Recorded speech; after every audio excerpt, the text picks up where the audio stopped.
Hello dear learners, welcome to the 8th module of capacity building of tree growers. In this module, we shall discuss about mineral nutrition and fertilizer application in tea cultivation. You will be able to learn about what is mineral nutrition, micro and macronutrients, different nutrient management practices adopted in tea cultivation, different types of fertilizer applied in tea cultivation. So tea is normally grown as a long-term monoculture. For proper maintenance of health of the bushes and to obtain high yield, a well-balanced manuring is necessary at certain levels. Judicious use of manures in association with other appropriate cultural practices is essential for sustained production of tea over a long period. So now let's see what is mineral nutrition. Basically, plants obtain a wide variety of inorganic elements from the soil, and all green plants on the other hand manufacture their own food, that is carbohydrate, from carbon dioxide and water in presence of light. And these inorganic elements which are essentials for the growth and development of plants are called mineral nutrients or mineral elements. The 13 nutrient elements are generally recognized as essential for plants, and out of these 13 nutrients, nitrogen, phosphorus, potash, sulfur, calcium and magnesium are called macronutrients, and others like zinc, iron, manganese, copper, boron, molybdenum and chlorine are called micronutrients. So why fertilizer application is necessary in tea cultivation? So in tea plantation, what happened? Basically, nutrients are removed in different ways. The nutrients are continuously removed at each plucking round, and thus in a year considerable amount is removed from the soil. Some amount of nutrients is also removed in pruning litters. Therefore, for the proper growth and development of plants, these nutrients need to be replenished through proper management of nutrients by supplying fertilizer externally. And the dosage of fertilizer application generally depends on many factors like a type of prune, fertility status of the soil.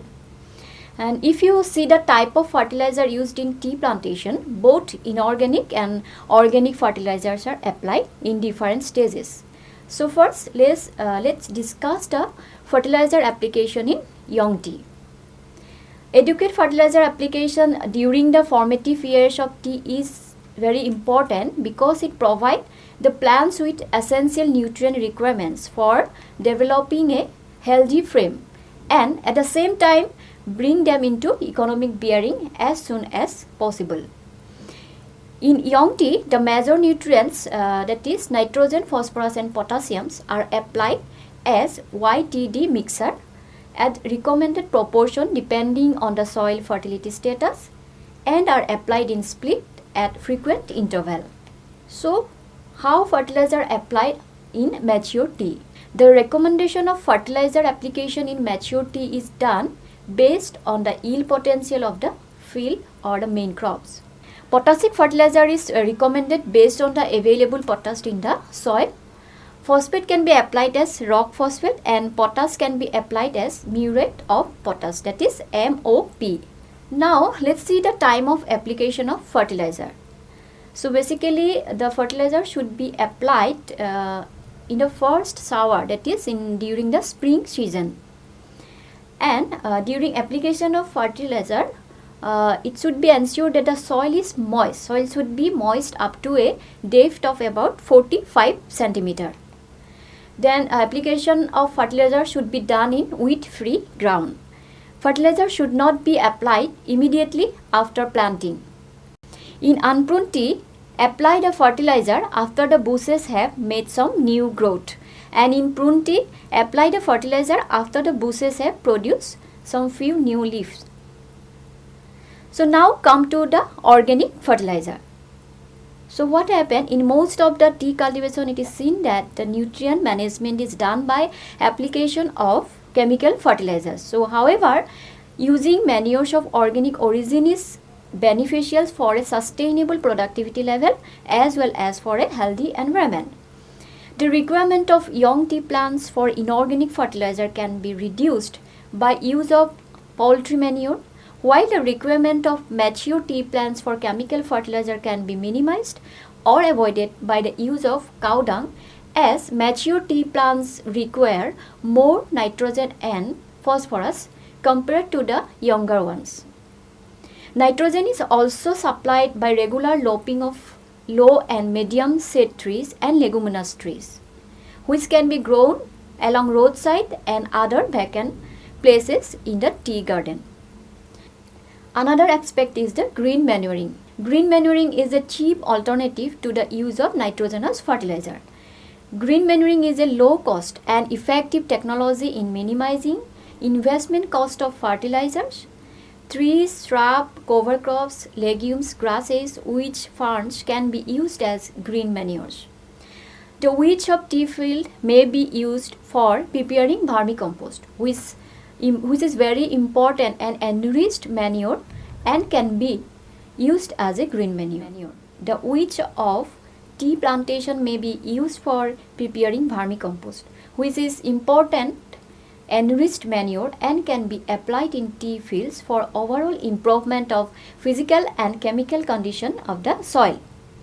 Considering the nutrient requirements and the satisfactory level of organic matter status in the tea field, it is desirable to apply around 10 tons of compost, 2.5 tons of neem cake and 2.5 tons of castor cakes per hectare every year for the newly prepared land and first year fields.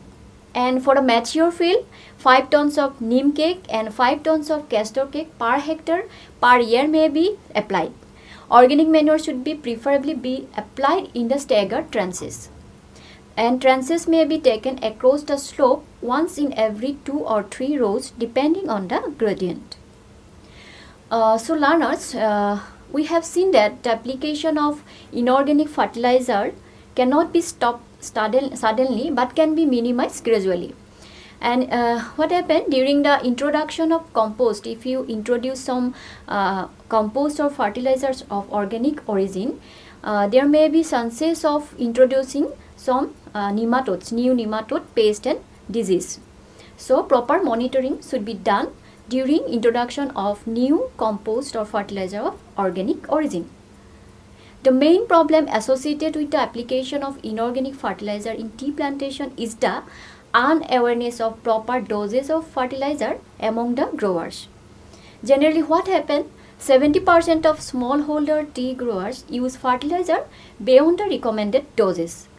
So the tea growers should be trained on the value of soil organic matter in order to encourage them to use proper farming practice and reduce their dependency on chemical fertilizer and use of organic fertilizers. With this, we came to the end of today's discussion, and in the next module, we shall discuss about weed management in tea cultivation. Thank you.